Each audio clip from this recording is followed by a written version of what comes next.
Bonjour à tous, nous sommes très heureux de vous retrouver pour notre conférence annuelle et vous remercions d'avoir été aussi nombreux à répondre à notre invitation. Nous avons tous passé au cours des 12 derniers mois des milliers d'heures en visioconférence et cet événement n'échappe malheureusement pas à la règle, mais nous avons essayé de le rendre le plus digeste possible en retenant un format court, rythmé et un contenu que nous espérons utile. Avant de vous présenter notre programme et les intervenants qui vont nous accompagner ce matin, je souhaite revenir rapidement sur l'année 2020. 2020 a bien sûr été une année inédite, dramatique sur les plans sanitaires et économiques, mais a également été pour Sycomore riche de projets et structurante. L'année écoulée a été marquée par un basculement généralisé vers l'investissement ISR. Dans ce contexte, ce qui compte, ce n'est plus tant de faire de l'ISR que la façon de le faire. Nous avons ainsi choisi de redoubler d'efforts pour approfondir et enrichir nos méthodologies d'analyse ESG. Les chantiers ont été très nombreux. Élaboration d'une charte tech responsable, formalisation de notre stratégie capitale sociétale et notre politique de droits humains, ou encore démarrage de la mise en application de notre métrique sur l'employabilité, The Good Jobs Rating.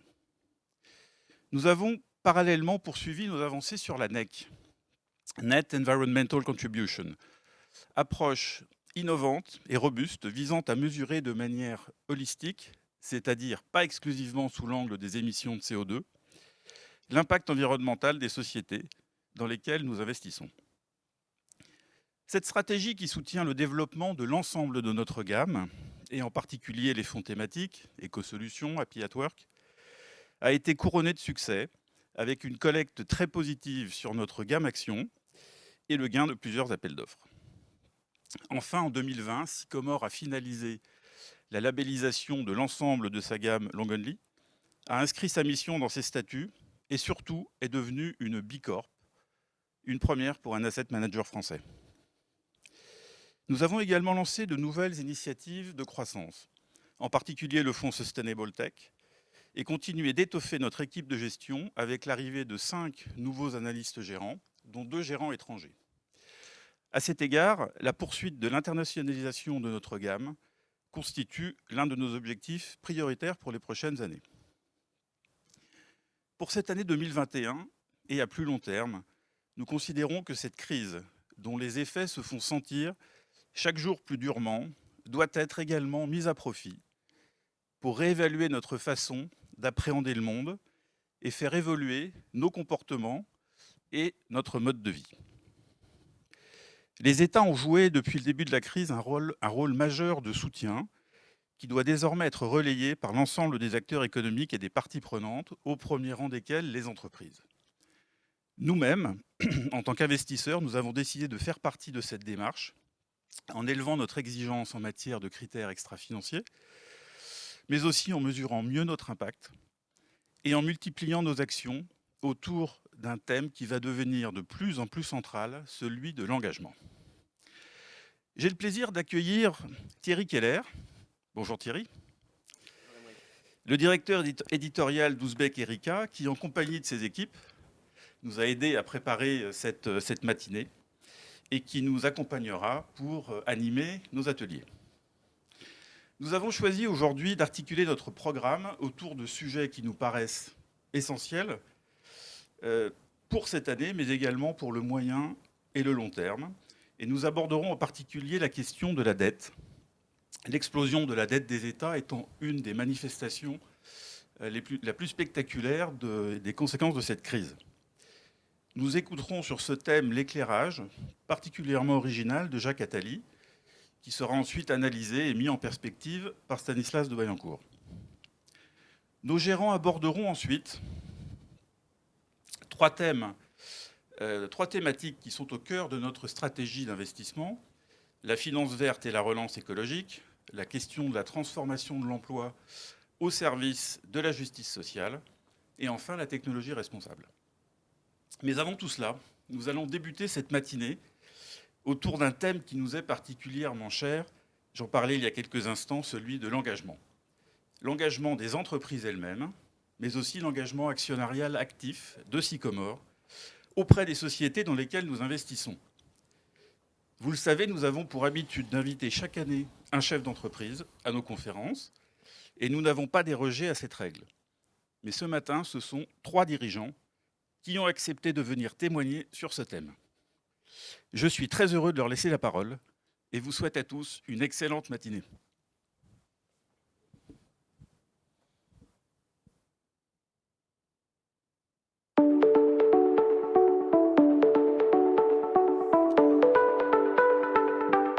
The just transition is ensuring or needs to ensure that nobody is left behind in this significant transformation of our economies and the environment. Pour nous, la transition juste, c'est arriver à concilier de plus en plus et de mieux en mieux notre modèle économique qui est fondé sur la croissance et de plus en plus de durabilité. As a bank is a service company, clearly for us the just transition means very much focusing on our people, our processes.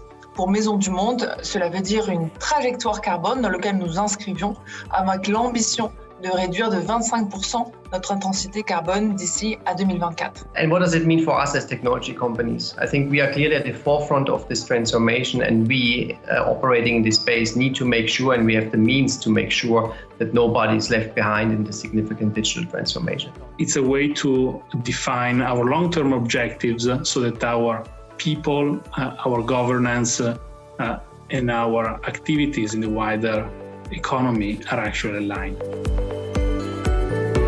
On the environmental front, we made sure to move almost all of our location to environmentally friendly solution from a real estate perspective. It has actually had an important impact on our environmental footprint. Chez Maisons du Monde, 2/3 de notre impact carbone est lié à nos produits. C'est donc là que nous focalisons notre action à travers des programmes de traçabilité matière ou la vigilance des conditions de production chez nos fournisseurs. We have engaged with a variety of agencies to review our approach and see where we have areas to improve. Secondly, we've taken very severe action in terms of our environmental footprint. We have entered into studies which will quantify our carbon footprint and how we can reduce it. Au-delà de notre offre produit, nous travaillons aussi sur 2 grands territoires. Le premier, c'est le transport, non pas le transport Asie-Europe qui est déjà bas carbone puisque fait en bateau, mais vraiment le transport du dernier kilomètre avec notamment l'utilisation de camions électriques en centre-ville. We are rethinking our policy around travel and moving people around in our network. We've seen actually it's quite effective to operate remotely, and not only from a cost perspective, but also from an environmental impact. Sur la partie employeur, nous cherchons à vraiment développer nos collaborateurs à travers des parcours de formation certifiants.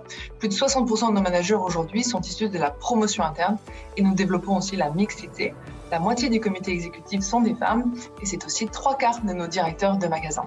We have a more diverse management team that we had only just a few years ago. We are trying to consciously promote diversity across our ranks. We also are a signatory of the UN Global Compact. So we are committed to implement the 10 principles behind that, which are relating to human rights, labor, environment and anti-corruption. Enfin, Maisons du Monde se veut une entreprise citoyenne. Depuis 2016, nous avons notre fondation pour veiller à préserver l'arbre et la forêt, auquel nous consacrons chaque année une partie de notre chiffre d'affaires. Sycomore was actually the first investor with whom we had a discussion about the just transition and sustainability. Sycomore accompagne Maisons du Monde depuis son introduction en bourse en 2016 et a maintenu son soutien dans les dernières années malgré un contexte macroéconomique et des mutations du retail qui ont provoqué une volatilité boursière plus forte. Je les remercie sincèrement de ce soutien dans la durée qui, à mon sens, est lié en partie à l'alignement de nos valeurs et de nos visions, à savoir la nécessité de concilier la création de valeurs financières et de valeurs extra-financières. They've actually helped us frame our own understanding of the path we need to take in this development. We are a public listed company since 2 years, and obviously as being a public listed company, we engage intensively with all ESG participants. And frankly, that helps us quite a lot because you learn from other market participants how they approach those ESG topics, and that helps us to improve our own stance. And frankly, given the power of the financial markets, it's very good to have such a powerful industry behind such important topics, because that can be really a needle mover. They allowed us actually to explain and start to frame how we represent what we already are doing and what we intend to do in this field. Cet échange avec Sycomore que nous avons dans le temps nous permet de nous conforter dans cette résolution à avancer et à trouver des solutions et à penser qu'ensemble, nous parviendrons peut-être à tordre le cou à ce vieux paradigme qui oppose le profit et la RSE.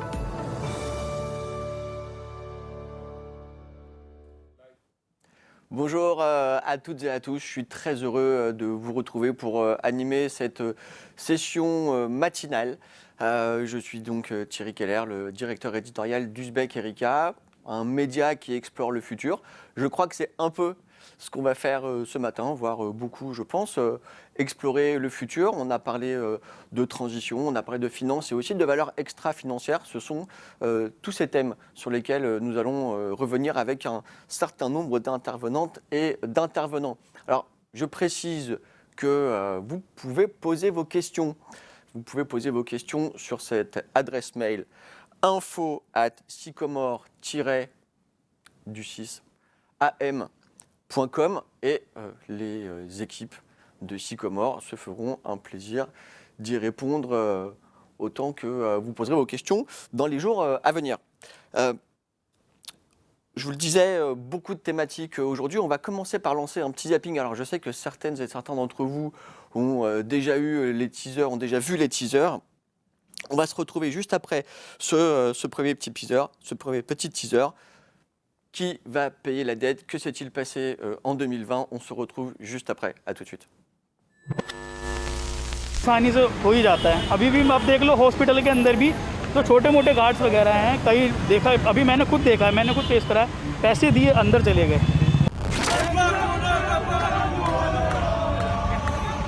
I was not going to school because of the disease of coronavirus, but I was very sad. Investors are looking beyond that. They're looking to the likelihood of vaccines becoming widely available in 2021. We've seen the market not only rebound, but go on to set new highs. Global GDP growth in 2021, 4.2%. Looks vigorous, but this would still leave almost all OECD economies smaller at the end of 2021 than they were at the end of 2019. Today, we agreed to establish pandemic crisis support for the amount of 2% of member states' GDP. That is close to 240 billion euros. On ressent quand même encore que le monde n'a pas repris, qu'on voit des commerces qui ferment, des licenciements.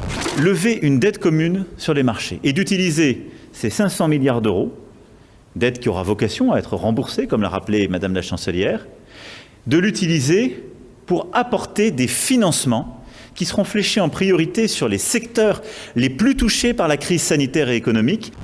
Nous sommes prisonniers du virus. Ça génère une incertitude, un sentiment de danger, une incapacité à se projeter dans l'avenir.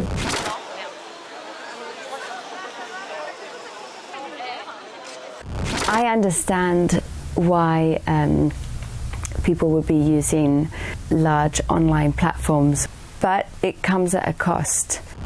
Now, there is hope, but we're not out of the woods yet.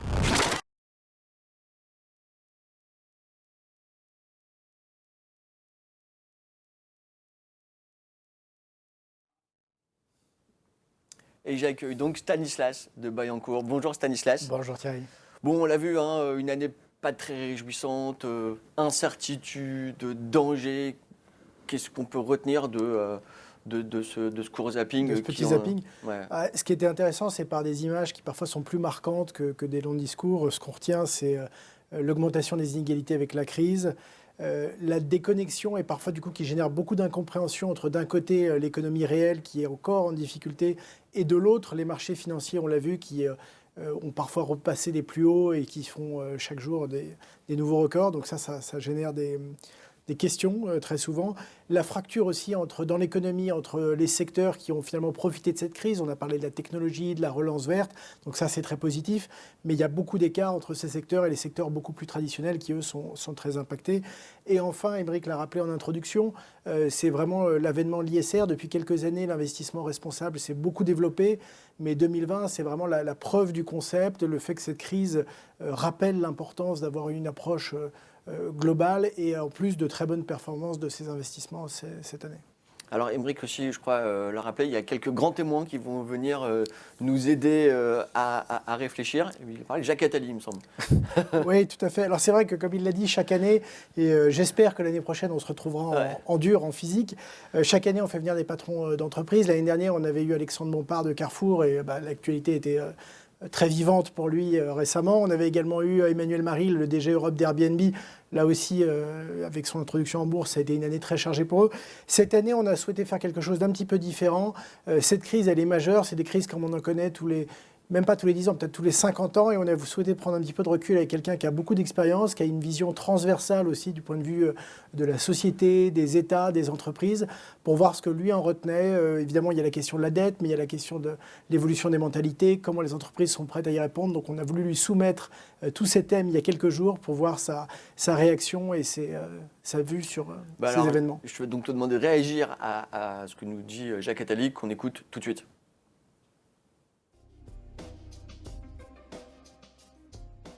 Le vrai risque de cette pandémie, c'est qu'on sacrifie totalement une génération. Et ça, c'est pas possible.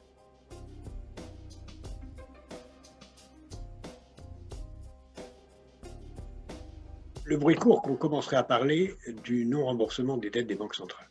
C'est très dangereux de parler de cela parce que plus on fait courir ce bruit, plus ceux qui prêtent aux banques centrales vont prendre peur, plus les taux d'intérêt vont augmenter et plus la faillite des banques arrive. Donc, il ne faut surtout pas en parler.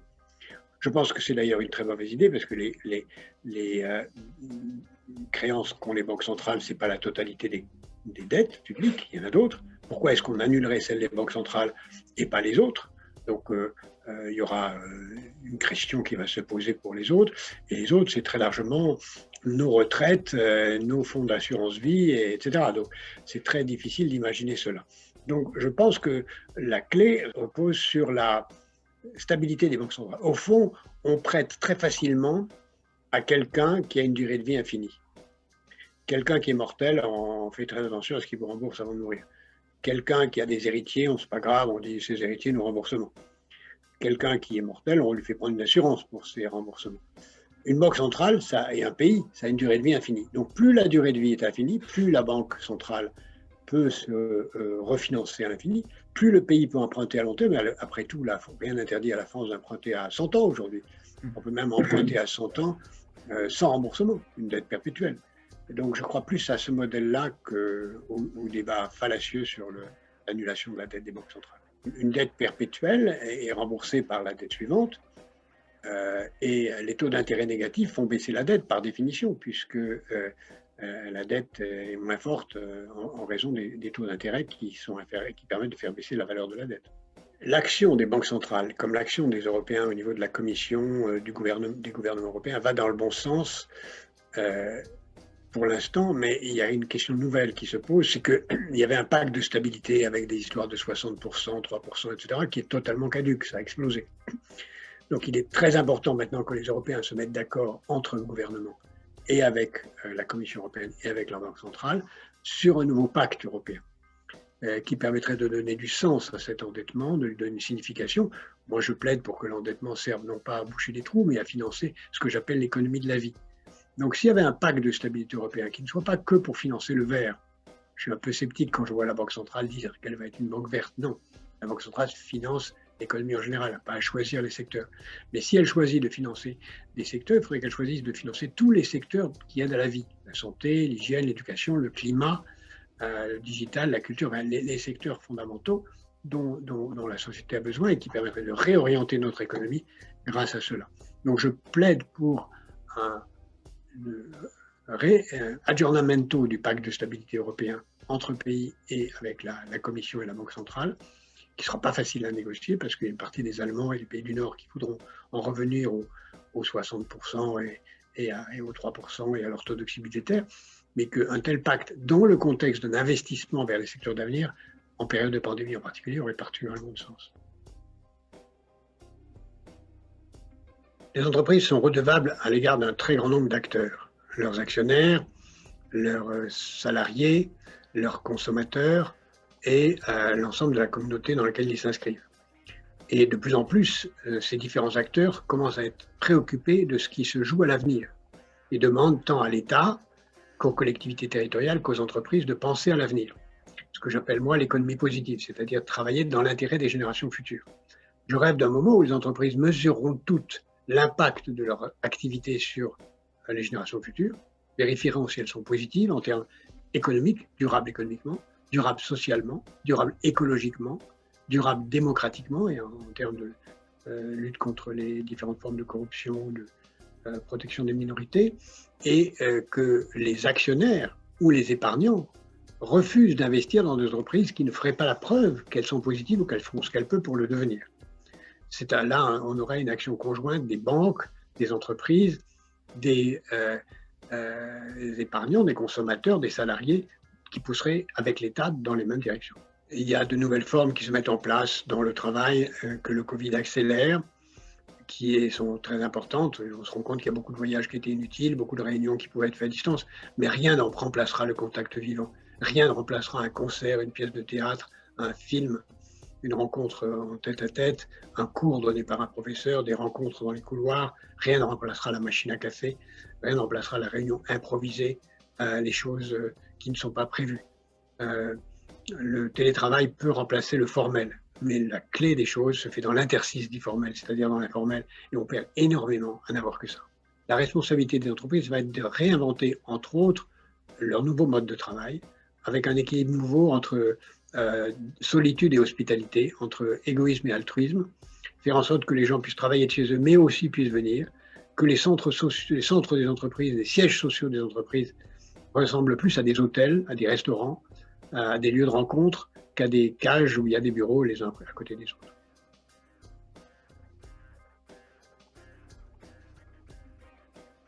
On ne peut pas savoir si l'impact de la crise actuelle va être durable ou pas. C'est très difficile à prévoir. Ça dépend de la vitesse de vaccination, ça dépend de la qualité du vaccin, de son efficacité, de sa durée. En tout cas, ce qui est certain, c'est que les plus riches sont plus riches, les plus pauvres, que la misère sociale s'aggrave, qu'une très large partie des plus jeunes, entre 15 ans et 25 ans, sont les grandes victimes et qui d'ailleurs, curieusement, sont les moins aidés. On aide beaucoup les gens qui ont un travail, qui ont du temps partiel, etc. mais on ne fait rien pour les 16-25 ans alors qu'ils représentent l'avenir. Imaginez si plus personne parmi les 16-25 ans est né à l'université, quel serait le monde dans 20 ans? Tous ceux qui auraient dû être formés ne sont pas, on n'aurait plus d'ingénieurs, on n'aurait plus de médecins, on n'aurait plus rien. Donc on ne met pas assez.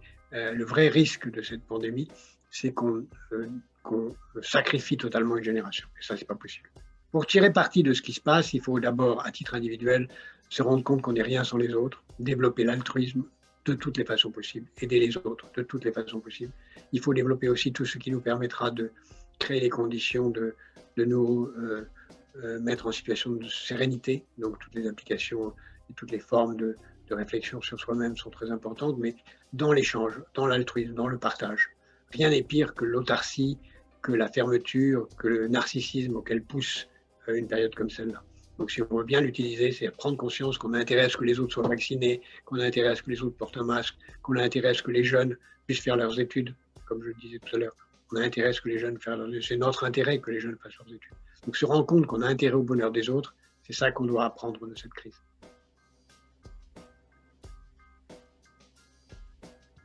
Je souhaite le meilleur avenir à Sycomore et j'espère que Sycomore deviendra le plus rapidement possible un très grand fonds encore plus positif, c'est-à-dire conscient de servir l'intérêt des générations futures. Alors Stanislas, beaucoup de choses dans cette interview de Jacques Attali. Évidemment, la question de la dette. Il semble assez réticent à l'annulation. D'ailleurs, ce matin même, on écoutait Thomas Piketty en appeler à une annulation pure et simple de la dette. ça s'annule une dette? Enfin, comment ça se passe? Ouais, alors c'est vraiment deux visions qui s'affrontent. C'est vrai que si on prend un pas juste pour voir comment on en est arrivé là, on a vu les États intervenir très fortement depuis un an pour être de réels amortisseurs sociaux, évidemment en Europe, mais aussi en Angleterre, aux États-Unis, dans les différents pays du monde. Et ça a fait exploser leur dette. La quasi-totalité, enfin une grosse partie de ce financement est venue des banques centrales, qui n'ont jamais imprimé et créé autant de monnaie dans une période de temps aussi courte. Donc il y a eu une création monétaire massive. C'est vrai que maintenant qu'on commence à entrevoir le bout du tunnel sur la pandémie, on commence à faire un petit peu les comptes. Un peu comme en 2011, on avait commencé à faire les comptes de la crise de 2008-2009. Et on s'aperçoit du chiffre astronomique d'augmentation de dette qu'on a dans l'ensemble des pays développés qui ont aidé leurs économies pendant cette crise. Et donc se pose la question de est-ce que c'est tenable, est-ce que c'est vivable, comment est-ce qu'on peut la rembourser? Alors c'est vrai que pour rembourser la dette, il y a 4 façons. La première, ce sont les impôts. Je pense qu'en Europe, contrairement à 2011, et c'est là qu'on voit qu'on a complètement changé de logiciel par rapport à la dernière fois, où on prenait l'austérité, etc., qui a fait énormément de marques négatives dans l'imaginaire collectif, là, le logiciel est complètement différent. Donc les impôts ne sont pas une solution retenue. Aux États-Unis, peut-être via l'impôt sur les sociétés, mais Janet Yellen a dit seulement dans quelques années, une fois que la reprise sera vraiment affirmée. Donc ça, c'est à retenir. Donc ça sera pas les impôts. Que pour des questions politiques. Donc il en reste 3. Il reste l'inflation et la croissance, qui peuvent d'ailleurs marcher de pair, et en général marchent de pair. Alors on compte très fort dessus, c'est évidemment la meilleure solution, parce qu'une dette ne se rembourse pas, les obligations se remboursent et sont relais vers de nouvelles obligations qui sont à nouveau réémises. Le but, c'est de faire baisser le poids de cette dette par rapport à la taille de l'économie. Donc il faut faire grandir l'économie et l'inflation. Malheureusement, ce qu'on voit, c'est que l'inflation reste assez faible partout dans le monde, en particulier chez nous en zone euro, et que la croissance aussi. Donc là aussi, ça va être 2 aspects difficiles. Il y a une autre chose que Attali nous dit et qui peut sembler paradoxale, en tout cas pour moi qui suis un néophyte. Les États sont immortels. Donc d'une certaine manière, bon, on n'est pas à la face des ménages qui sont obligés de rembourser. Et donc l'immortalité du statut de l'État fait que la dette roule quelque part. Un État peut être immortel tout en faisant défaut sur sa dette. Les deux sont possibles. Donc ce qu'on voit sur la question de la restructuration, c'est que je pense que c'est beaucoup trop tôt pour en parler aujourd'hui, mais on voit déjà des voix, et même dans le gouvernement, François Bayrou a dit il y a 10 jours, ça serait intéressant de comptabiliser à part, entre guillemets, de ségréguer, de séparer la dette Covid. Donc ça n'a aucun intérêt, si ce n'est déjà de mettre les jalons pour, dans de nombreuses années, éventuellement la traiter différemment, et notamment pour la partie qui est détenue non pas par les particuliers ou les assureurs, mais par les banques centrales. Nous, ça nous paraît difficile. La seule manière pour que ça soit possible de l'annuler, ça serait de le faire concomitamment partout dans le monde pour une partie des dettes détenues par les banques centrales. Parce que si une seule zone ou un seul pays le faisait seul, par rapport aux autres, ils se trouveraient complètement désarmés et complètement critiqués et affaiblis. Et donc il y aurait capacité donc il y aurait réemprunter derrière. Un faux gain à court terme, mais ça serait complètement invivable. Donc ça, c'est une chose qui ne pourrait être envisageable et réfléchie que sur le long terme, une fois qu'on aura complètement dépassé cette crise et de manière concomitante partout dans le monde, avec évidemment le risque de voir quand même s'affaiblir en partie les banques centrales et de voir des monnaies alternatives, le Bitcoin, ou alors des zones moins touchées par cette crise comme la Chine, en sortir gagnantes. Donc c'est beaucoup plus compliqué que ça n'y paraît, cette question d'annulation. Et en tout cas, je pense que ce n'est pas du tout possible à court terme. C'est pas la ligne de Sycomore. Mais c'est quand même drôle de voir Emmanuel Macron dans le zapping se sentir obligé de préciser que la dette a vocation à être remboursée. Comme si un doute mais c'était au moment où on empruntait, dessus. Donc il fallait rassurer aussi. Il fallait rassurer Angela. Il y a aussi cette histoire de pacte de stabilité dont nous parle Jacques Attali, 3% de déficit, 60% de dette par rapport au PIB. Bon là, ça a volé en éclats, nous dit-il. Bon, il va falloir qu'on reconsolide, qu'on refasse ou que... La structure européenne, c'est une structure qui est assez lente, qui a permis un certain nombre de développements et d'avancées, mais qui n'était pas adaptée à la crise. Et on le voit d'ailleurs, le plan de relance, il est décidé, mais il n'est toujours pas mis en place, alors qu'aux États-Unis, ça va beaucoup plus vite. Les choses peuvent changer.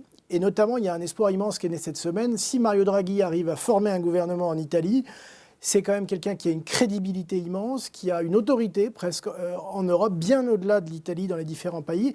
Et on le voit tout à fait pouvoir être le socle avec d'autres, avec Emmanuel Macron. Et Angela Merkel va quitter ses fonctions après l'été. Mais il n'y aura pas de bouleversement majeur politique en Allemagne Non, mais ce qu'on voit, c'est que là, ça peut créer une dynamique. Et en effet, il y a un besoin de retrouver des institutions et un mode de fonctionnement en Europe. Un nouveau traité, un nouveau pacte, un nouveau Maastricht Je pense que ça, on en est très loin, mais au moins plus de fluidité et plus d'agilité et de souplesse pour pouvoir réagir plus vite, comme dans les autres grandes zones avec qui nous sommes en compétition. Okay. Il y a aussi évidemment dans l'interview de Jacques Attali le grand enjeu des entreprises, comme si finalement aujourd'hui, à l'aune de la crise, les entreprises étaient devenues comme une sorte de nouvel État. Il appelle à une sorte de RSE renforcée. Comment on peut voir dans un moment comme celui-ci le rôle d'une ou des entreprises ? Alors, ce qui est très intéressant dans ce qu'il dit, c'est que c'est exactement ce qu'on fait au quotidien dans l'investissement responsable. C'est-à-dire quand il dit, voilà, il faut plus d'impact positif, les gens n'investiront plus dans les entreprises qui n'ont pas ces démarches-là. C'est au quotidien le travail des équipes de Sycomore.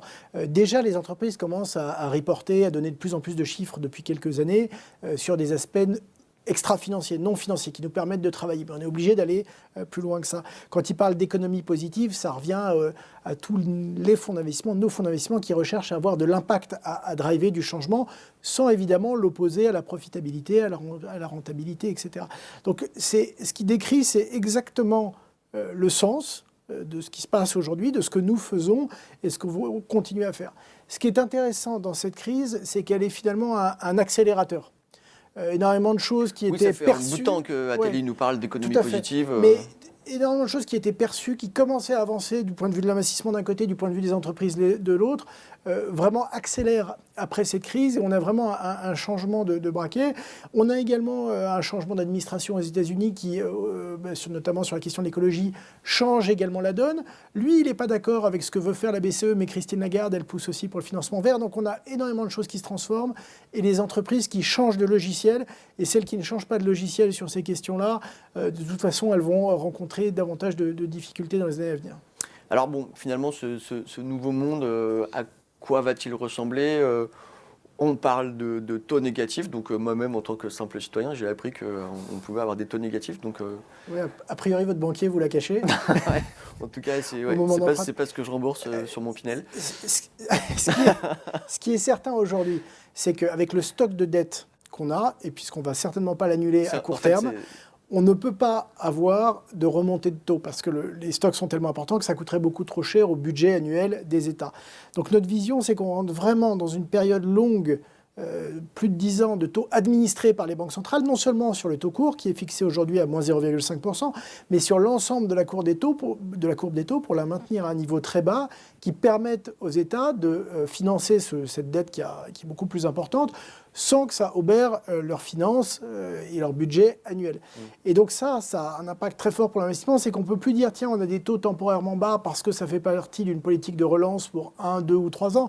C'est que concrètement, on ne peut plus avoir des taux qui remontent significativement parce que ça ne serait plus gérable par les États. Et c'est vrai en Europe, mais c'est également complètement vrai aux États-Unis, ça a été souligné. Yellen dit les taux sont beaucoup plus bas que le coût de notre dette aujourd'hui, donc tout ce qu'on roule, finalement, on est gagnant, donc c'est tout à fait logique d'emprunter à ces conditions-là aujourd'hui. Donc la question, c'est emprunter pourquoi ? Est-ce que c'est pour le quotidien ou est-ce que c'est pour l'investissement ? Et ça, c'est vrai que les dettes d'État n'ont pas forcément... Quel impact, une fois qu'on a dit ça, quel impact pour nous, pour l'investissement sur le moyen long terme ? Je pense qu'il y en a deux. Le premier, c'est que malheureusement, alors que les taux sont bas, ça génère aussi dans la psychologie une perception que la croissance sera durablement faible. Et du coup, l'investissement des entreprises est assez faible aujourd'hui, donc c'est un petit peu le serpent qui se mord la queue, et ça, c'est un petit peu gênant. Et de l'autre, du point de vue de l'investissement financier, les taux très bas et surtout la masse monétaire dans laquelle on baigne, qui est extrêmement importante aujourd'hui, vont soutenir des valorisations élevées durablement. Donc ça, c'est un autre aspect des marchés, c'est qu'on ne peut plus tout à fait comparer les valorisations actuelles avec les valorisations historiques, parce que les taux bas qui sont aujourd'hui, qui sont exceptionnellement bas, ils vont être exceptionnellement bas pour une période relativement longue.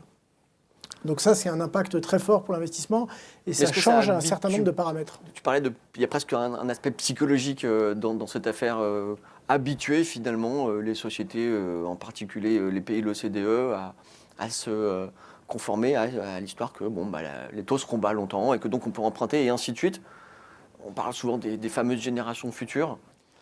Alors, c'est vrai, c'était très intéressant dans l'intervention de Jacques Attali. Il dit on ne peut pas sacrifier une génération. Et c'est vrai qu'aujourd'hui, on a plutôt à la fois protégé la vie, ce qui était probablement la bonne décision. Mais c'est vrai qu'il y a énormément dans les directives qu'on donne et dans la dette qui a été créée, ce n'était pas forcément de la dette d'investissement. Quand nous, on aborde un petit peu la suite 2021, donc on a ce nouveau cadre qui est posé d'avoir des taux durablement bas, ça draine des valorisations élevées. La question, c'est quel est l'impact pour l'investissement et comment nous, on se projette. Ces taux bas et le fait qu'il y ait peu d'alternatives à l'investissement autre sur d'autres classes d'actifs sont pour nous quand même un soutien majeur à la fois pour la valorisation des entreprises, pour les cours des marchés actions, et qui sont également renforcés par le fait que les banques centrales, elles n'ont pas terminé leur travail. Elles vont continuer à encore injecter davantage en 2021, en 2022, et probablement pour une durée extrêmement longue. La seule chose à laquelle il faut faire attention, c'est qu'aujourd'hui, la problématique de la dette des États, on en parle ensemble ce matin, il y a eu cette tribune donc, signée avec Thomas Piketty, mais c'est pas... Centaines d'économistes. Exactement, mais ce n'est pas forcément un risque identifié par le marché, et ça ne le sera pas forcément cette année, mais à me donner cette question, elle reviendra quand même sur le devant, donc ça peut être un risque. Mais en attendant, les banques centrales stabilisent ça, beaucoup plus qu'elles ne l'ont fait dans la crise précédente il y a 10 ans, elles sont beaucoup plus actives, et donc ça c'est un élément positif et réactif. On a également les États, les plans de relance qui finiront par arriver en Europe, ils ont été décidés, donc voilà, c'est toute la latence. Les vaccins qui arrivent aussi, et finalement, malgré toutes les critiques et tous les experts qui se succèdent sur tous les plateaux avec des avis divergents, ce qu'on voit, c'est que ça se met en place. On n'est pas médecin, on ne sait pas ce qui se passera avec les variants, mais il y a quand même des raisons pour commencer à être beaucoup plus optimiste. Mais j'ai l'air de rebondir sur ce que tu as dit tout à l'heure. Tu évoquais une sortie du tunnel, où on entrevoit la sortie du tunnel. Quoi, fin 2021, courant 2022? Oui, c'est ce qu'on peut entrevoir, c'est ce qu'on attend un peu, il y a un an, tous. Vous aurez dit ça, mais en même temps, ce qu'on voit, c'est qu'on va quand même de surprise en surprise. Voilà. Et qu'après, il y a aussi d'autres paramètres qui rentrent en ligne de compte. Aujourd'hui, on a des taux très bas, des plans de relance très forts, on a dit une fiscalité toujours très attractive, notamment aux États-Unis. Mais peut-être qu'en 2022 ou en 2023, avec une économie qui s'améliore, on pourra avoir une remontée de taux légère, mais quand même aux États-Unis, et également une remontée des taux d'imposition. C'est deux éléments qui seront moins positifs, évidemment, pour les marchés actions américains à ce moment-là. Donc, il y a quand même différents paramètres qui s'entrechoquent. Il y a quand même des raisons d'être plus constructif d'un point de vue économique aujourd'hui et du point de vue de l'investissement de marché, parce que même si ça prend plus de temps que prévu, il y a quand même une amélioration de l'économie, une entrevue de sortie de crise avec le vaccin, beaucoup de liquidités à investir, et de l'autre, et on le voit chaque jour en ce moment, en ce mois de février, avec les publications des résultats, quand même des entreprises qui ont réussi à s'adapter extrêmement rapidement à cette crise, à la fois sur le volet social, mais également sur leur profitabilité. Donc c'est quand même des raisons d'être assez positif et d'investir avec une vision un peu plus constructive de l'avenir aujourd'hui. Donc en fait, il y a un avenir déjà, et cet avenir-là, on peut s'appuyer dessus, on peut investir et on peut faire des choses à la fois rentables. Il y a toujours un avenir.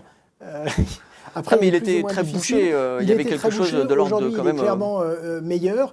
On aura beaucoup de surprises, c'est quand même des marchés, un mode de fonctionnement assez particulier aujourd'hui. Nous, on est là pour ça. C'est aussi un avenir qui se transforme, on l'a vu avec la RSE, et je pense qu'on est vraiment dans ce cadre pour se projeter et investir au mieux avec ces paramètres. Merci beaucoup Stanislas pour cet éclairage et cette vision positive de l'avenir, en tout cas de l'avenir proche et à moyen terme. On va enchaîner, on vous l'a dit, plusieurs thématiques. Celle de la transition écologique est fondamentale dans le monde à venir. On se retrouve après un tout petit zapping autour de la finance verte. À tout de suite. I mean, if you think about it, that there were 1 million people almost killed so far by the coronavirus. But the pollution and climate change kills 7 million people every year. So that's the real pandemic. When you have less economic activities, it means less emissions. So the quality of the environment in terms of air, water, soil would be different.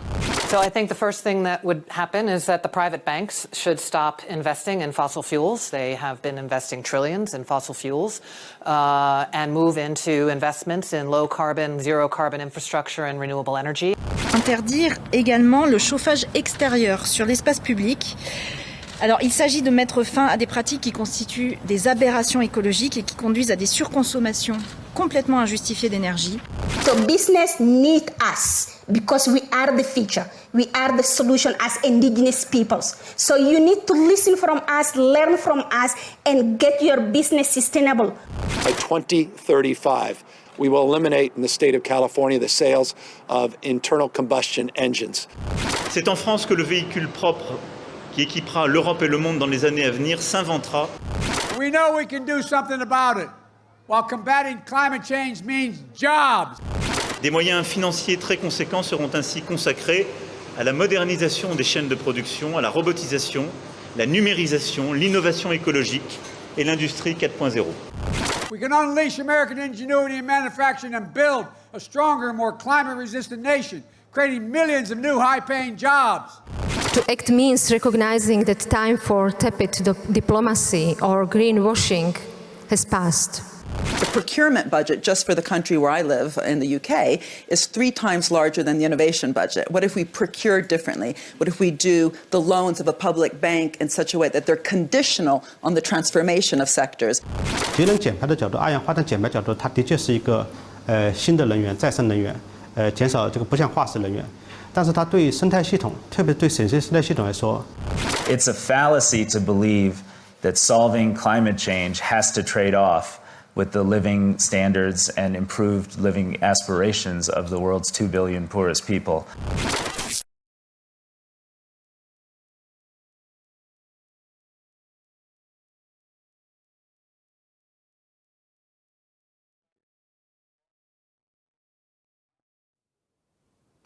Alors pour approfondir ce sujet de la relance verte, j'ai le plaisir d'accueillir Anne-Claire Abadi. Bonjour Anne-Claire. Bonjour. Tu es gérante du fonds Sycomore Éco-Solutions, spécialiste en environnement. Alors on l'a vu dans ce film, hein, toutes les relances, tous les plans de relance sont fondés sur la transition écologique. Est-ce que enfin c'est le bon moment? Est-ce qu'il y a cette fenêtre d'opportunité sur laquelle il faut s'appuyer pour engager la relance Oui, verte? alors effectivement, on est à un moment extrêmement intéressant. C'est une sorte de point d'inflexion.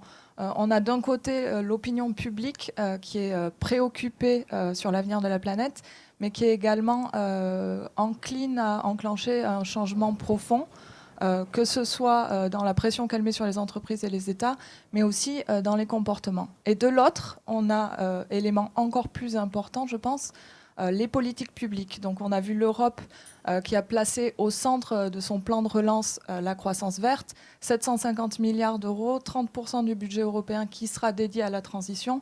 C'est des chiffres extrêmement importants. C'est la même chose aussi en Chine. Neutralité carbone 2060, ça veut dire pic des émissions 2030. Ça veut dire un plan quinquennal là qui s'annonce, qui va être massif en termes d'investissement vert. Même chose aux US avec Biden, je pense, qui est assez prometteur pour l'infrastructure. En tout cas, c'est ce qui semble dire et aller à l'encontre de ce qui s'est passé dans les 4 dernières années. Bon, 2020, on a aussi assisté à une baisse importante des émissions de gaz à effet de serre. On peut la mesurer, cette baisse? 2020, d'après les estimations, on est à moins 7% d'émissions carbone sur l'année. Ça s'est fait dans un contexte de mobilité extrêmement réduite, avec une industrie qui est ralentie. Mais pour donner un peu une idée, l'accord de Paris, si on veut le respecter, c'est 5% de réduction d'émissions carbone chaque année, donc, à répéter jusqu'en 2050. On ne va pas se taper, pardon pour l'expression, un confinement drastique par an. On a besoin d'aller vers ces 5%, mais d'une autre manière, j'imagine. J'espère en effet d'une autre manière, mais au-delà de mes propres espoirs, ce qui est sûr, c'est que ça dit qu'il faut une transformation vraiment profonde de l'économie. En même temps, la note positive, c'est qu'on voit plusieurs éléments tangibles qui vont dans le bon sens. On a l'innovation d'un côté, des technologies vertes qui fonctionnent. Les renouvelables, c'est vraiment une réalité. Les véhicules électriques, c'était 9% des ventes en décembre. L'hydrogène, il y a un bouillonnement autour qui est extrêmement important. Donc ça, c'est une chose. La deuxième, c'est qu'on a des économiques autour des solutions vertes qui s'améliorent, des fondamentaux qui sont vraiment meilleurs. Symboliquement, le solaire aujourd'hui, c'est la source d'électricité la plus compétitive au monde. Donc ça veut dire que c'est structurellement moins cher que le gaz et le charbon. Ça, c'est des signes forts. Le prix du solaire ne cesse de baisser et est compétitif sur le marché. Tout à fait, oui. On a eu une baisse de 80% des coûts du solaire en 8 ans. On est en train de voir la même chose sur les batteries. Alors les batteries, ce n'est pas encore compétitif, mais si on suit les mêmes patterns, ça laisse effectivement quand même beaucoup d'opportunités et de beaux espoirs pour des solutions vertes. Mais est-ce qu'on a le temps? Est-ce qu'on n'est pas là engagé dans une sorte de course de vitesse? On sait qu'on a les solutions et tu sembles dire qu'on peut s'appuyer sur ces nouveaux patterns. Effectivement, la dimension temporelle, elle est extrêmement importante. Il faut aller vite, il faut commencer maintenant. Plus on attend, plus l'effort à consentir sera important. Un des moyens d'agir là-dessus, c'est de ne pas traiter les problèmes un par un, mais de manière concomitante. Donc il faut agir sur les énergies, évidemment, mais également les transports, également le bâtiment, également l'économie circulaire, enfin la circularité possible de l'économie. Et c'est un peu ce que vise le plan de relance européen. Quand on parle de transition écologique, on a souvent tendance à ne parler que du climat, qui est évidemment l'enjeu politique, y compris pour la nouvelle génération numéro 1, mais la transition, elle nécessite qu'on appuie sur le climat, mais il y a aussi l'enjeu de biodiversité, des ressources naturelles, de l'eau. Comment on fait pour conjuguer en fait tous ces indicateurs? Oui, effectivement, c'est à mon avis un mauvais prisme que de penser le climat indépendamment des autres enjeux environnementaux. Si je regarde les choses en silo, le nucléaire, le plastique, le diesel, ce sont des solutions extrêmement efficaces d'un point de vue émissions carbone. Mais il y a des problématiques de déchets, il y a des problématiques dans mon exemple sur les océans, il y a une problématique de qualité de l'air qu'on est obligé de prendre en compte. Et il faut bien comprendre qu'on a besoin des sols, on a besoin des forêts, on a besoin des zones humides et des océans pour aussi endiguer une partie de la crise climatique, puisque ce sont des puits de carbone extrêmement puissants. Il y a autre chose qui est important également quand on regarde les problématiques environnementales, c'est de regarder l'impact sur l'ensemble de la chaîne de valeur. Sinon, on regarde le véhicule électrique, il faut se poser quand même la question des batteries et de leur production et de leur fin de vie.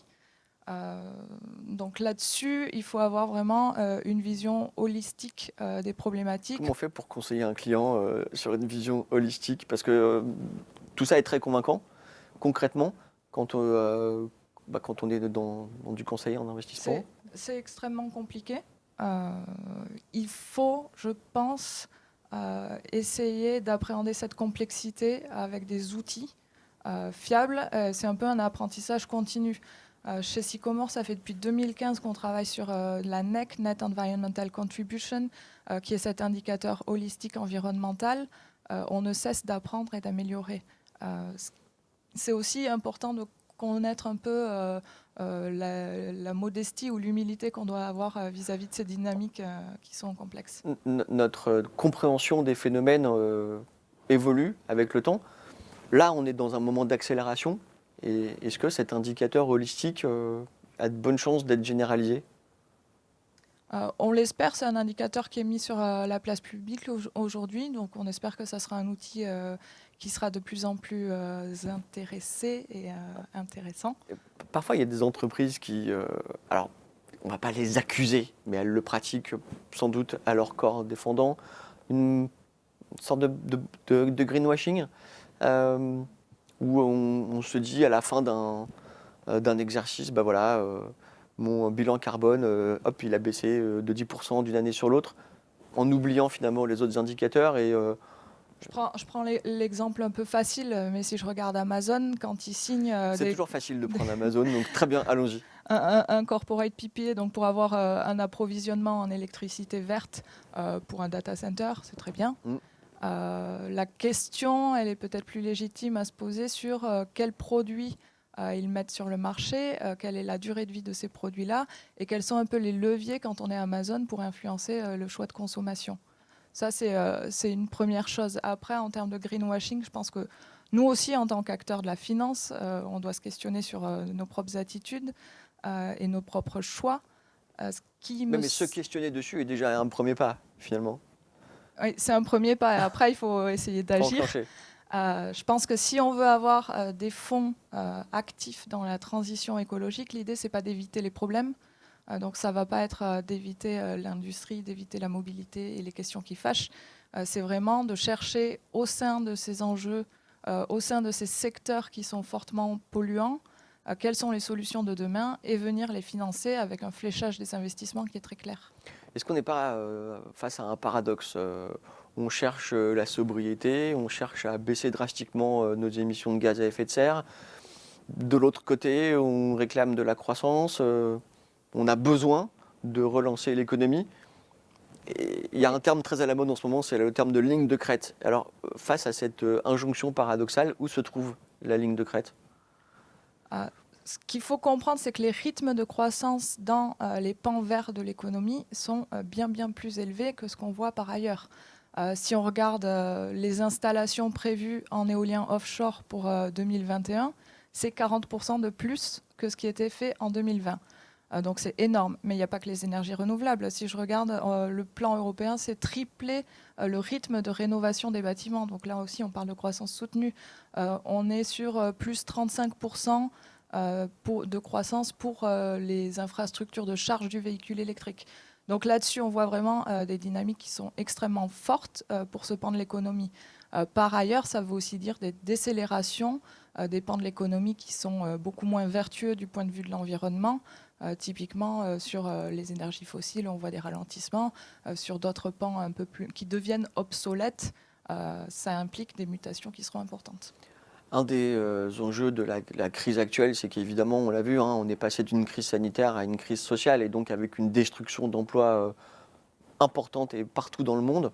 Comment on fait pour conjuguer, là encore, désolé, je te pose des questions quasiment irrésolvables, mais j'ai le sentiment que tu as les bonnes réponses, donc c'est pour ça que je continue. Comment on fait pour conjuguer la nécessité de juguler la crise sociale et d'enclencher la transition verte ?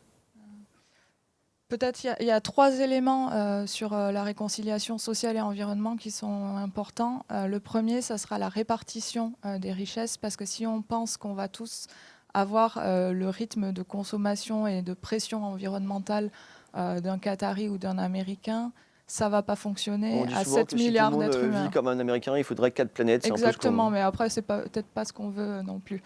La deuxième chose, c'est l'emploi. Parle pour toi. La deuxième chose, ça va être l'emploi. Sur l'emploi, il y a des métiers, donc on voit une création d'emplois qui est très forte dans les métiers verts, mais ça veut aussi dire de nouvelles compétences. Donc là, il va y avoir un accompagnement à faire. Et ensuite, je pense à l'inclusion sociale, puisque si on veut que la transition réussisse, il faut qu'elle embarque tout le monde. Et là, il y a un énorme challenge. Ok, eh bien écoute, donc on peut le faire. On peut tenir les deux bouts de la chaîne. On peut le faire, et surtout, on doit être acteur dans cette transition. Ok. Écoute, je te remercie énormément. Je pense qu'on peut le faire. On va justement enclencher sur la façon dont la transformation de l'emploi peut aussi servir la justice sociale. On se retrouve dans quelques minutes. À tout de suite. Le Covid a énuméré énormément d'inégalités sociales et d'inégalités en santé. Et donc, beaucoup ont des situations sociales très précaires. The problem really in this phase is access to food. So people won't have access to food because they are losing their jobs. Basically, we're losing 10 years of improvements in poverty reduction because of COVID-19. Aujourd'hui, l'histoire du Covid, c'est un prétexte pour dire voilà, à cause de ça, renouvellement, et ainsi de suite. Let's not forget that the pre-COVID-19 world was far from normal. Rising inequalities, systemic gender discrimination, lack of opportunities for young people, stagnant wages, runaway climate change. 90% of the jobs that will be had by our young children or grandchildren simply don't exist today. What we are certain of is that it is going to transform the way in which we are organized, the way in which work is organized. The only thing I hear people talking about who wants to be president is how they're going to save all the coal miners in this country or get rid of all the coal miners in this country. We want our health care plans saved, and if you can't do that, and it's been 10 years, how do you think we're going to believe that you're going to be able to give us a just transition from the coal industry to some other employment? Jobs will be lost as well as gains, and the new ones will not always be available to the same people in the same place at the same time as the jobs lost. But in the same way that no economic growth can be good if it does not reduce inequalities, no ecological transition can be positive if it leaves people behind. Discussions que j'ai eues avec les responsables d'entreprise, avec les représentants du personnel, sont de ce point de vue-là extrêmement intéressantes. Une des réponses, c'est l'investissement dans la formation, dans l'outil de production. Ce sont eux qui vont permettre à cette entreprise de passer les étapes qui sont devant elle. American manufacturers have actually added nearly 1 million jobs in the past 7 years. The problem is those jobs require specialized skills. Festo is doing more than looking for workers, it's training them. Now, I still think that there is an opportunity here to turn this crisis into something positive. This is also the right moment for governments, for businesses, and for workers themselves to invest in their reskilling and retraining.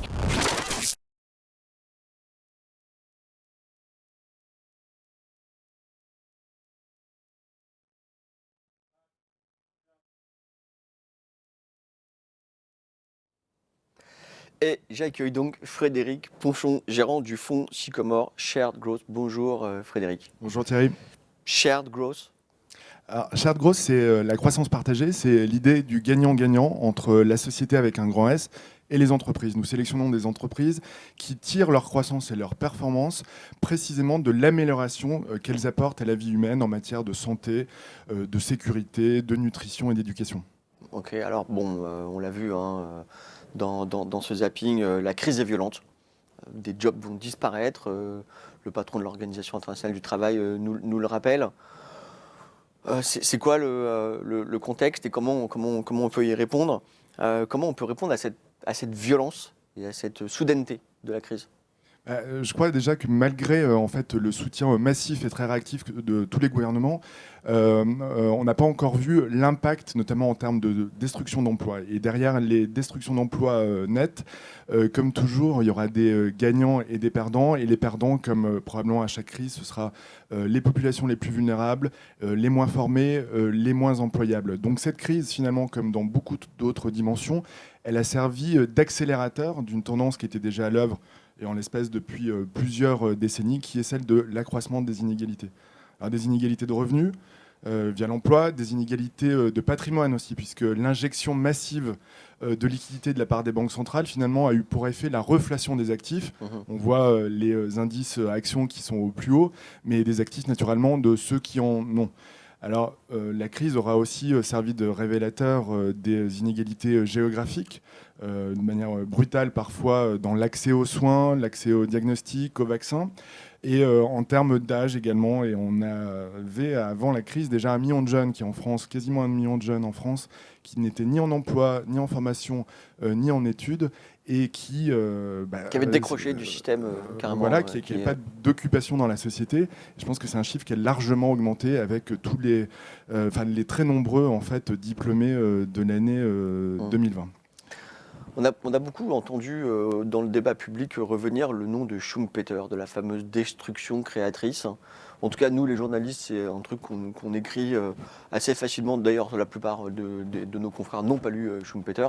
Mais on voit bien que les jobs qui disparaissent sont nombreux. On a encore du mal à diagnostiquer, à voir, y compris en termes de valeur absolue, le nombre de jobs qui vont apparaître. Et donc, on est dans cette espèce de moment de transition là. Comment on gère ce moment de transition? C'est toujours dangereux, la destruction créatrice. Oui, on connaît la destruction, mais la création, c'est difficile. Avant l'emploi, peut-être qu'effectivement, il y a un risque systémique qui est extrêmement important, c'est celui de ces inégalités là, à cause de la colère, en fait, qui était là déjà avant la crise, avant la pandémie, qui est peut-être en sommeil du fait des confinements, la restriction des relations sociales. Mais cette crise-là, ce risque-là, en fait, il peut remettre en cause la stabilité des démocraties, la stabilité économique et la stabilité financière.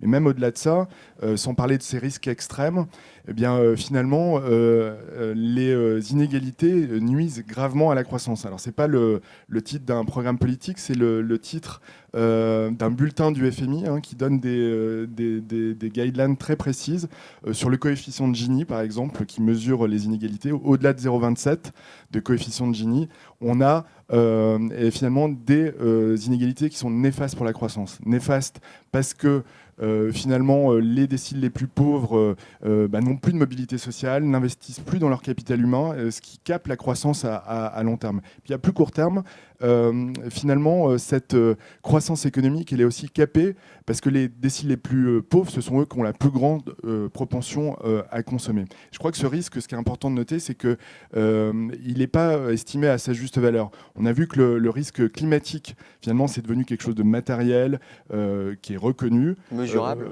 Alors, parce qu'il est mesurable, parce qu'il est chiffrable.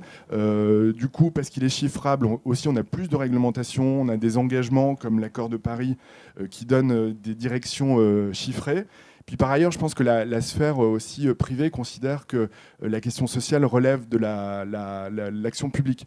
Ce qui n'est pas le cas, c'est quelque chose qui nous engage tous, qui engage tous notre avenir. Et il faut penser vraiment de manière concomitante sur le plan environnemental, économique et social. Donc les entreprises, elles deviennent des solutions, en fait, comme c'est le cas dans l'environnement, pour réduire les inégalités. Il faut que la finance flèche finalement les investissements vers les meilleures solutions. C'est ce que nous disait en introduction Stanislas, en rebondissant sur l'interview de Jacques Attali. Au-delà même de la RSE, il y a un vrai devoir politique quasiment d'une entreprise à prendre à bras-le-corps ces problématiques. Chez Sycomore, comment on fait? Est-ce que vous avez le sentiment déjà peut-être d'être les seuls à le faire, ou est-ce qu'il y a un vrai écosystème d'entreprises, y compris dans l'asset management, qui embraye comment prendre votre part? Alors, ce qui est très clair, c'est qu'on a été précurseur depuis une quinzaine d'années sur ces réflexions-là, et comme le disait Anne-Claire, qu'on améliore toujours sur le plan des méthodologies, de la capacité à mesurer, de la capacité à reporter.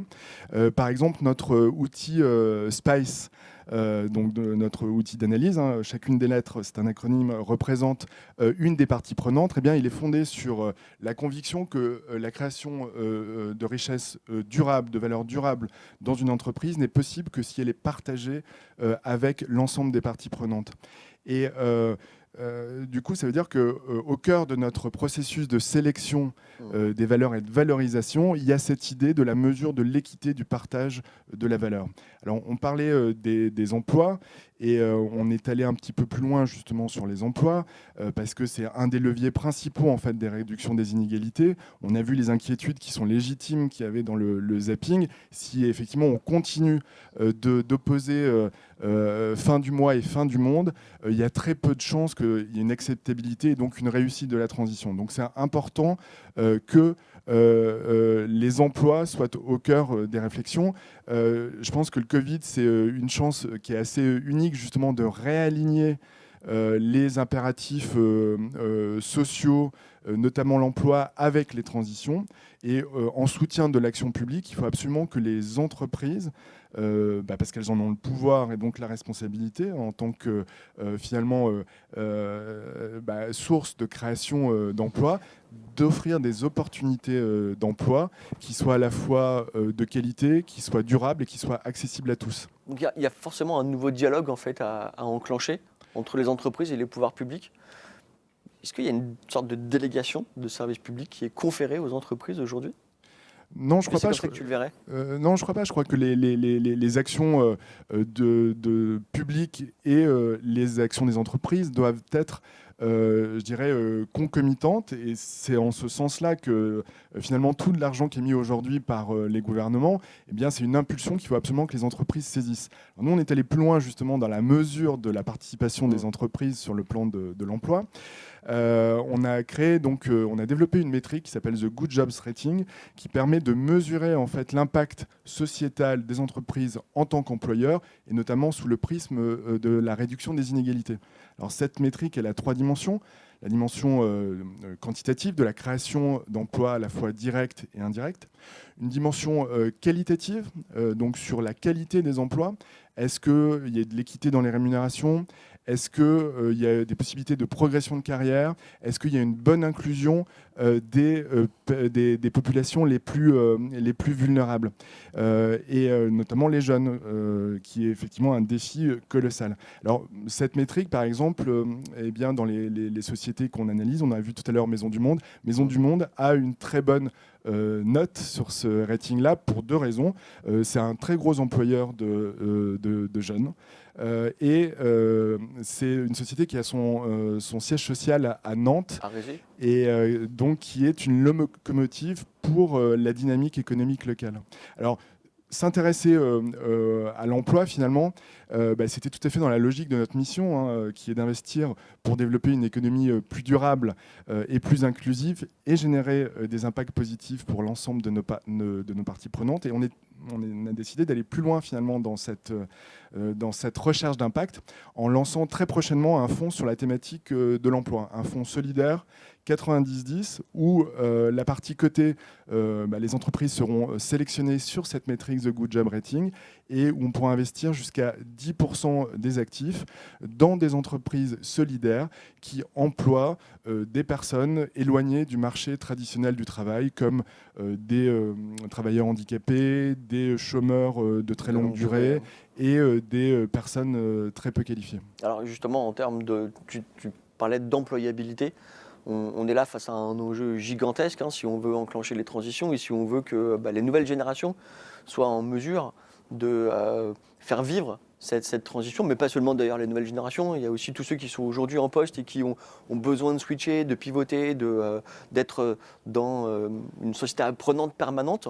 On a besoin que l'éducation, la formation soit complètement adressée. Est-ce que c'est aussi votre travail chez Sycomore? Oui, alors, quelques chiffres, c'est vrai que d'après l'Organisation internationale du travail, il y a 1,5 milliard d'emplois qui vont être bouleversés par la transition écologique, donc dans l'énergie, dans les transports, dans l'agriculture, dans l'industrie. Et en parallèle, et ça c'est des chiffres de l'OCDE, il y a 30 à 40% en fait, des emplois qui vont être bouleversés par la transition digitale et l'automatisation. Donc ça veut dire que tous ces emplois vont... C'est ce que disait Christine Lagarde dans le petit film. Exactement, tous ces emplois vont pas être perdus, mais en fait, il faut que ceux qui les occupent entreprennent une évolution, voire une reconversion professionnelle sur des emplois, effectivement, comme le disait Christine Lagarde, qui n'existent peut-être pas encore. Et je pense que si...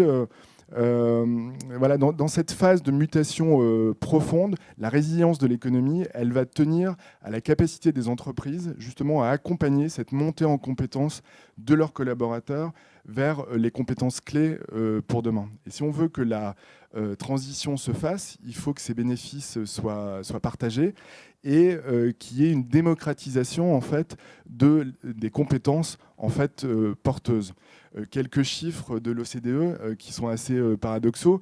Aujourd'hui, en fait, les salariés qui sont les moins formés, les moins diplômés, ont 3 fois moins accès à la formation que les salariés les mieux formés.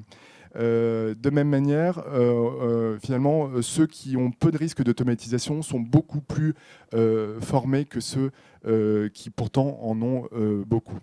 Et je pense qu'effectivement, cette époque-là est révolue en fait d'une formation qui dure pour toute la carrière.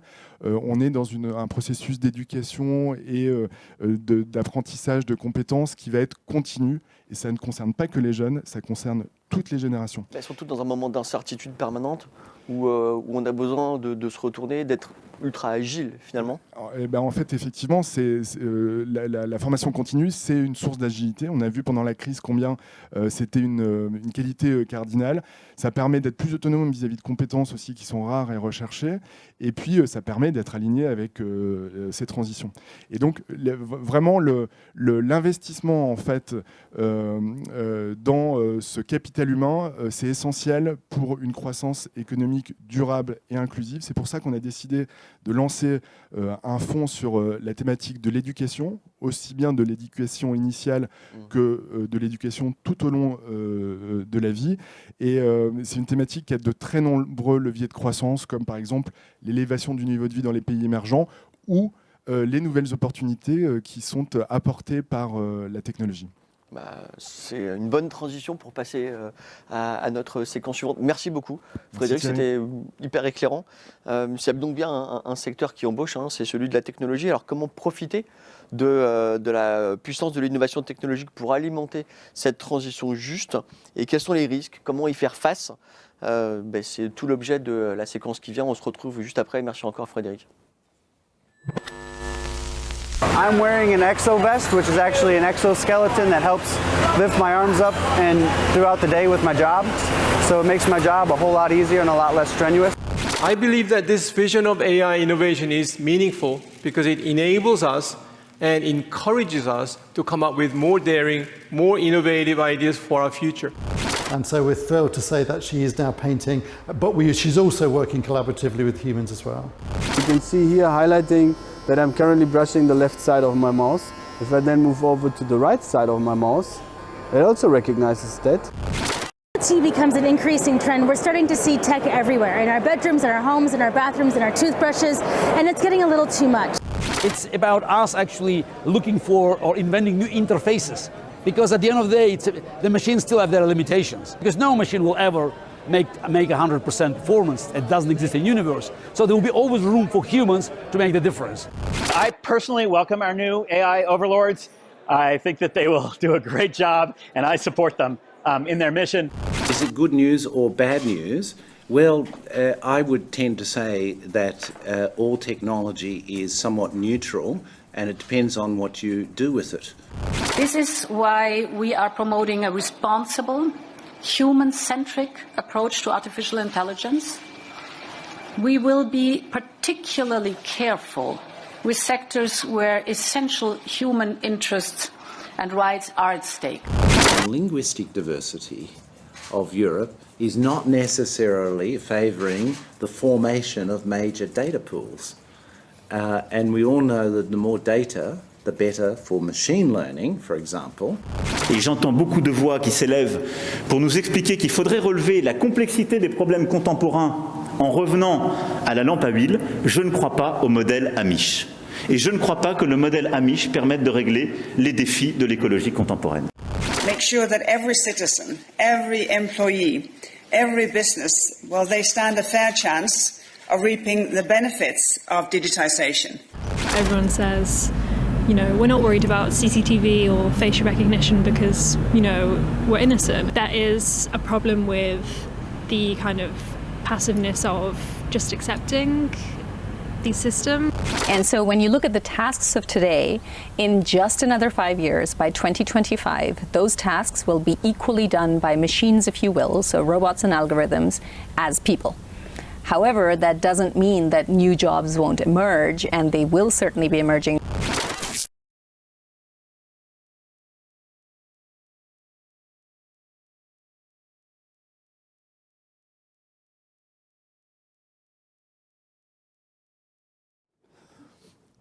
Alors pour discuter de cette omniprésence de la tech et de son impact, j'accueille donc Sabrina Ritosa Fernandez. Bonjour Sabrina, tu es analyste ISR. Exactement. Et Gilles Chidbon. Salut Gilles. Bonjour, salut. Ça va ? Ouais, ça va bien. Ouais. Tu es gérant notamment du fonds Sycomore Sustainable Tech. Tout à fait, oui. Bon, beaucoup de choses dans le zapping qu'on vient de voir. La technologie est encore quelque chose de tellement neuf que beaucoup de gens ont des opinions très divergentes. En revanche, ce qui est certain, c'est qu'on a quand même le sentiment, en particulier que les géants de la technologie, les tycoons de la Silicon Valley, se comportent un peu comme des États. On a vu comment notamment les Twitter, les Facebook ont coupé le sifflet à Donald Trump. Est-ce qu'on assiste à une nouvelle concurrence entre, d'un côté, des États qui, certes, ont lâché la planche à billets, mais qui sont en difficulté, et de l'autre, des énormes entreprises qui font la loi et qui dictent leur tempo? Ce qui se passe aujourd'hui, c'est que la technologie, elle est partout. On a tous un téléphone dans la poche, donc elles font et donc on parle souvent de la technologie dans plein de domaines différents. Donc effectivement, on a coupé le sifflet de Donald aux États-Unis. On parle souvent de la gestion de la donnée privée. Donc il y a la semaine dernière WhatsApp qui voulait partager toutes les données de ses utilisateurs avec les gens de Facebook. Donc il y a eu toute une levée de bouclier contre ça. On parle donc c'est des sujets qui reviennent très fréquemment. Et donc par rapport à ça, il est important de traiter l'information. Est-ce que ça veut dire que la technologie se politise ou que la politique se technologise? En tout cas, qu'on a du mal à y voir un plus clair dans cette espèce de dialogue étrange? Non, c'est pas qu'elle se politise. On en parle beaucoup et c'est souvent de façon assez passionnelle et on parle beaucoup des plateformes en fait. On parle de Apple, d'Amazon, dont on a parlé, que Anne-Claire a évoqué tout à l'heure. Mais c'est un univers qui est beaucoup plus large en fait, qu'on analyse.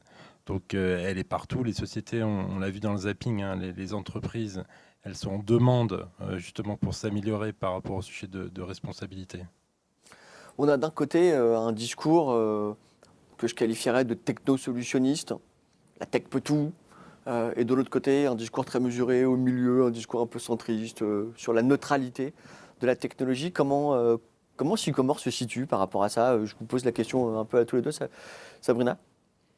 Oui, certainement, je suis assez d'accord avec Macron. Scoop. Sabrina est d'accord avec Macron. Non, sur l'effet que sûrement revenir au modèle Amish, ça ne serait pas la solution.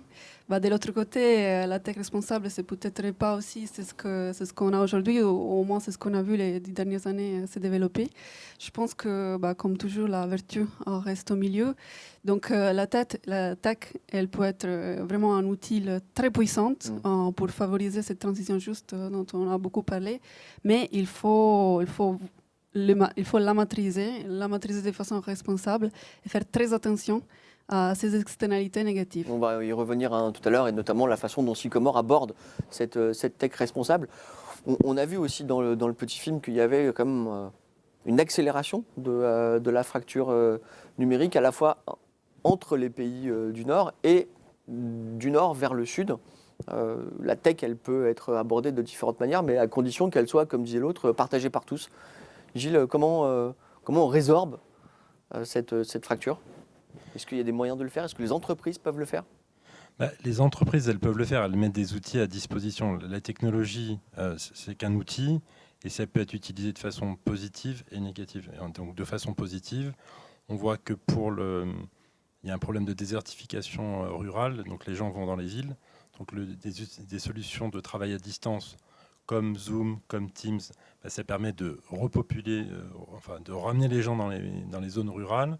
Il y a des moyens de paiement tels que les moyens de paiement digitaux. Ça permet en fait de permettre à plus de gens de façon inclusive de participer au commerce. Donc ces solutions-là, elles participent à réduire justement la fracture sociale. Sabrina, je me retourne vers toi. Tech responsable. Alors c'est quoi la tech responsable déjà ? Est-ce qu'on peut définir ce que c'est qu'une technologie responsable, un usage responsable de la technologie ? Alors là, tu me poses la question du siècle. Oui. Mais bon, même si c'est du 21e siècle, exactement. Mais même si c'est difficile d'y répondre. On a entendu. Donc c'est comment être human-centric en tech ? Alors pour nous, en tout cas, il faut regarder déjà deux dimensions clés. C'est-à-dire, d'un côté déjà, quelle valeur ajoutée à la société ou à l'environnement amène la technologie et ses solutions. Donc, Gilles l'a mentionné, par exemple, des solutions pour réduire les digital divide, des solutions qui nous aident à mieux déployer nos systèmes de santé, mieux déployer nos systèmes d'éducation, qui nous aident à optimiser les ressources. Donc, la tech, elle a énormément de potentialités dans ce sens. Il faut vraiment, en tant qu'investisseur au moins, essayer de valoriser ces côtés-là. Et de l'autre côté, justement, on l'a évoqué tout à l'heure, il faut maîtriser les externalités négatives et les impacts négatifs. Donc, qui sont très nombreux. Très nombreux, là on peut se perdre très vite, mais celles qui sont vraiment propres à la tech, on parle notamment de sujets de confidentialité des données, d'addiction, de sécurité. Et pour vous donner juste quelques exemples, quand on parle d'addiction, notamment, je pense aujourd'hui c'est un problème qu'on ressent beaucoup, nous tous, qu'on est fermés à la maison avec que les écrans pour nous faire compagnie. Et donc, par exemple, on voit que Netflix, déjà, il y a beaucoup d'études qui montrent que c'est une plateforme extrêmement addictive. Mais aussi, ce qu'ils font, c'est qu'ils ont réduit les temps entre un épisode et l'autre. Ça peut paraître anodin, mais ce n'est pas anodin du tout. Ça a des impacts vraiment négatifs sur la santé, le bien-être, les sommeils. C'est l'économie de l'attention. Hein. Voilà, exactement. Et donc, c'est là qu'il faut se concentrer quand on regarde ces plateformes qui, peut-être, dans un premier regard, paraissent inoffensives. Pour vous donner un autre côté... Mon ennemi, c'est le sommeil, disait le patron de Netflix. Hein. Exactement, mon ennemi, c'est le sommeil. Donc, alors que le sommeil, c'est la santé. Donc, on voit bien les problèmes. Hein. Exactement. Et de l'autre côté, j'ai parlé des confidentialités des données. Donc là, je voulais donner un exemple assez récent. L'appli Grindr, c'est une appli de dating online. Elle s'est fait... elle a reçu une amende. Pas non plus, mais elle a reçu une amende de 10% de son chiffre d'affaires il y a quelques jours. Parce que, qu'est-ce qui s'est passé? C'est qu'elle a des informations très sensibles sur la sexualité des gens, informations qui peuvent coûter la peine de mort dans certains pays. Et donc, c'est pour cela que le régulateur a voulu vraiment envoyer un message fort en disant il faut faire très attention à comment traiter les données. Donc, nous, dans notre approche, on se concentre vraiment sur ces deux dimensions très importantes dans la tech, donc la valeur ajoutée des produits et services, les externalités négatives. Mais aussi, il faut le dire, tout n'est pas noir ou blanc. On a souvent des zones grises quand on investit dans les entreprises. Et c'est ce qui, après, fait vraiment la différence pour nous, c'est de voir un peu aussi la vision du management la trajectoire des entreprises, notamment les patrons de Netflix qui disent mon pire ennemi c'est le sommeil, peut-être que ça nous fait poser des questions, mais donc il faut tort. voir. De son point de vue, je veux dire. Je ne sais pas, parce qu'après, je pense que c'est quand les gens ils se rendent compte que quelque chose n'est pas bon pour eux, je ne suis pas sûre qu'ils vont continuer à payer pour cette chose-là. C'est un peu comme les tabacs, par exemple, mais il y a 40 ans. Donc vous avez Sycomore a codifié en fait par une charte la tech responsable. Qu'est-ce que ça dit? Tu as lu d'ailleurs? Je l'ai lu, je l'ai trouvé très intéressante et en tant que moi-même addict et ayant des enfants addicts, je pense que c'est nécessaire. Je le dis sincèrement. Justement, dans cette charte, on décrit ces 3 dimensions dont je viens de parler. On explique comment, pour nous, c'est sur ces 3 dimensions qu'il faut se concentrer et se baser quand on investit dans la tech et quand on fait l'engagement avec les entreprises de tech. Gilles, tu le disais tout à l'heure, pardon. Oui, j'allais dire en fait, ce qui est important, c'est le pragmatisme. Sabrina l'a bien évoqué. Nous, la fondation de tout ce qu'on fait, ce sont les objectifs de développement durable des Nations Unies, ce sont aussi les droits humains. Donc, il y a plusieurs traités internationaux qui sont la base de ce qu'on fait, qui sont un peu la base de cette charte qu'on utilise. On sent qu'il y a une véritable demande de la part des entreprises qui sont un peu dépourvues justement sur ces sujets de responsabilité. Et donc il y a des sujets qui sont propres à la tech, donc qu'a évoqué Sabrina un peu plus tôt. Donc on essaye d'être là, d'accompagner. Donc on n'est pas vraiment dans une logique d'exclusion où on veut éliminer les mauvais acteurs des portefeuilles, mais vraiment ceux plutôt qui vont avoir une contribution positive. Et ça se retrouve donc un peu, c'est à l'image de ce qu'il y a aussi dans le fond d'éco-solutions qu'a évoqué Anne-Claire tout à l'heure, ou ce que fait Frédéric sur le Good Jobs Report, cette même idée de contribution positive de sociétés qu'on veut amener en portefeuille. Donc une société comme Netflix, effectivement, il y a des problèmes sur des sujets d'addiction, mais aussi dans le fonds Sycomore Sustainable Tech, on a une politique d'engagement qui est fort auprès des sociétés. Et donc c'est pas forcément en se désengageant qu'on va faire bouger le curseur et qu'on va améliorer les choses. Il faut engager avec les sociétés et parler avec elles. Et donc la réceptivité qu'on va recevoir du management, en fait, elle est clé pour comprendre est-ce qu'en fait il y a une volonté de faire bouger les choses ou est-ce qu'il y a un certain immobilisme?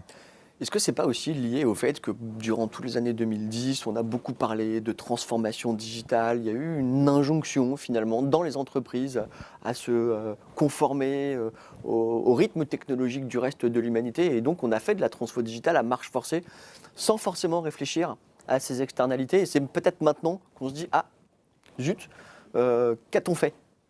Justement, moi je me dis souvent, mince, si on aurait commencé à bien réfléchir il y a beaucoup plus longtemps, peut-être aujourd'hui on ne serait pas là où on est sur certains sujets dans la tech.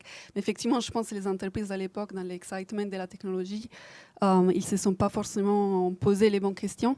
Et je pense aussi un peu dans l'environnement ISR, on a un peu sous-estimé ou sursimplifié les enjeux qui étaient liés à la tech. Mais bon, comme l'a dit un proverbe chinois que j'aime beaucoup, les meilleurs moments pour planter un arbre, c'est il y a 20 ans, mais les deuxièmes meilleurs moments, c'est maintenant. Et je pense que là, il y a encore beaucoup de choses à faire, surtout pour les entreprises en hypercroissance. Mais je pensais que tu étais italienne. Oui, mais on prend un peu les mieux de toutes les nationalités. C'est une italienne qui est sage. Et toi, tu es franco-américain? Oui, moi je suis franco-américain. Donc la tech chez Sycomore, c'est international, il y a aussi un Suédois dans l'équipe. Hein. Okay. Mais sur le sujet, c'est vrai qu'aujourd'hui, on constate que la tech, elle est créée. En fait, donc les solutions existent. Et ensuite, les usages se développent. Et donc, c'est toujours un petit peu ce cycle inversé. Et après, on court un petit peu derrière, un petit peu pour essayer de contrôler les usages. Donc, les solutions de reconnaissance faciale, elles existent depuis assez longtemps. Mises dans les mains de gouvernements plus autoritaires, ça va permettre de mettre des ressortissants en prison. Donc il y a le cas des Ouïghours qui est assez souvent évoqué en Chine. Aujourd'hui, ces solutions de reconnaissance faciale, ça permet de reconnaître des gens dans la foule. Donc dans les événements du Capitole qui ont eu lieu aux États-Unis où il y a des gens qui sont rentrés, on s'est permis de retrouver tout de suite les personnes qui avaient causé ce problème, où ça permet de retrouver des terroristes dans la foule. Donc cette technologie, elle peut être utilisée pour le meilleur et pour le pire. Et donc, nous, ce qu'on essaie de favoriser, c'est la technologie pour le meilleur. Donc, l'éco-design, pour la maîtrise des ressources, le EdTech. Donc, il y a tout un ensemble de thématiques qu'on privilégie dans le fond par rapport à ça. Pour finir, on a dit, il n'y a pas que les GAFA, ni d'ailleurs les BATX, puisqu'on est sur la question chinoise. Dans la vie, il y a aussi un écosystème incroyable d'entreprises, pas forcément de la tech, mais qui utilisent de la tech. En 2 mots, comment on travaille avec ces entreprises, avec ces dirigeants d'entreprise, quand on est un asset manager comme vous? En les sensibilisant, en lui expliquant notre façon un peu de voir les choses et les points qu'on regarde. Et ça marche surtout très bien avec les entreprises qui viennent de ce côté en bourse, par exemple, parce qu'ils sont très preneurs de nos feedbacks. On l'a vu en intro avec TeamViewer, c'est un travail qu'on a fait avec un hyper récent qui s'appelle Meltwater. Mais on ne s'arrête pas là, je vais vous souligner. Pour nous, la théorie du changement qui est liée au fond, c'est quelque chose de plus vaste. Et on essaie aussi de les engager collectivement avec d'autres investisseurs, mais aussi à travers, par exemple, de partenariats avec des chaires académiques, ou aussi en présentant des problématiques à des conférences liées à la tech et aux droits humains. Notamment là, c'est très important, je suis en train d'organiser un événement autour de la syndicalisation dans la tech, mais aussi autour des plateformes, parce que ça crée énormément de nouvelles relations de travail qui ne sont pas encore très bien définies. Et donc, c'est très important d'essayer de sensibiliser l'écosystème et de travailler ensemble, parce que c'est aussi important. On n'a pas toutes les réponses, moi et Gilles, bien sûr, et il faut aussi travailler avec d'autres acteurs. Surtout qu'on est quand même basé en Europe. On sait que le cœur du réacteur, ça reste encore les États-Unis. Donc, cette notion d'écosystème et d'engagement, elle est extrêmement importante. Il y a beaucoup des lois, des premières lois sur la technologie qui viennent d'Europe, donc la GDPR sur la gestion de la donnée. Et puis on vient de créer Gaia-X sur un cloud européen. Voilà, mais donc la loi, en fait, les principes de responsabilité sur la technologie viennent d'Europe et ils se propagent dans le monde. Donc on voit que les Américains, donc il y a la GDPR a son équivalent en Californie, qui est en train de se diffuser aux États-Unis. Donc on essaye aussi de construire des passerelles avec les gros asset managers américains, parce qu'on dit souvent en anglais « money talks ». Et donc c'est quand c'est les grands asset managers, si eux mettent la pression sur les corporates parce qu'ils veulent faire bouger le curseur, c'est là où on pourra faire bouger les choses. Donc cette notion d'écosystème à faire vivre avec les universités, avec les autres investisseurs, avec les corporates, ça fait partie du travail aussi qu'on essaye de faire, qui je pense qui est nécessaire pour, à nouveau, pour faire bouger les signes dans le bon sens pour cette transition juste.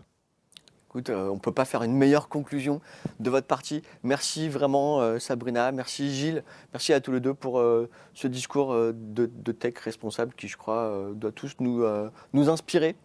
Voilà, on va se diriger vers la fin. C'est pas encore totalement la fin, ne partez pas.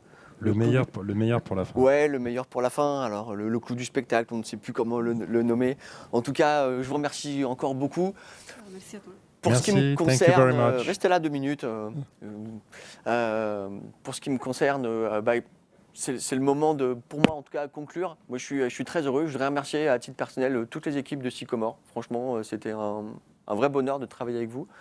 Je voudrais aussi remercier mes amis de chez Uzbek Erika et en particulier Florie de Bayeux, sans qui rien ne serait possible sur cette terre. Merci à tous les deux. Je vais accueillir maintenant pour une dernière petite séquence et pour le mot de la fin, Cyril Charlot. Cyril, tu es un des cofondateurs de Sycomore. Et c'est à toi que va échoir la difficile tâche de conclure cette matinée. Merci Thierry, quelle pression. Je vous remercie tout d'abord d'avoir bien voulu suivre cette conférence dans un format inédit. Je remercie également les équipes de Sycomore qui ont activement participé à l'organisation de cet événement. Uzbek Erika et Thierry pour l'animation. Jacques Attali pour son éclairage sur la dette. Maison du Monde, TeamViewer, BFF pour leur témoignage sur notre politique d'engagement. Le message principal que nous voulions faire passer est cette notion de transition juste qui implique que les 2 méga-tendances qui vont être à l'œuvre dans les prochaines années, la transition écologique, la transformation digitale, ne doivent pas se faire au détriment de l'humain, des emplois, du partage équitable des richesses. J'ai d'ailleurs particulièrement apprécié la conclusion altruiste de Jacques Attali. On a intérêt au bonheur des autres. On a intérêt au bonheur des autres. Elle résonne particulièrement dans ce contexte si difficile de la pandémie et des restrictions aux libertés. Enfin, j'espère qu'en 2021, nous pourrons, grâce à nos investissements et à nos engagements auprès des entreprises, développer une économie plus durable et inclusive, tout en vous offrant des performances de qualité. Je vous dis à très bientôt, en espérant vivement vous retrouver dans un contexte plus convivial lors de notre prochain rendez-vous.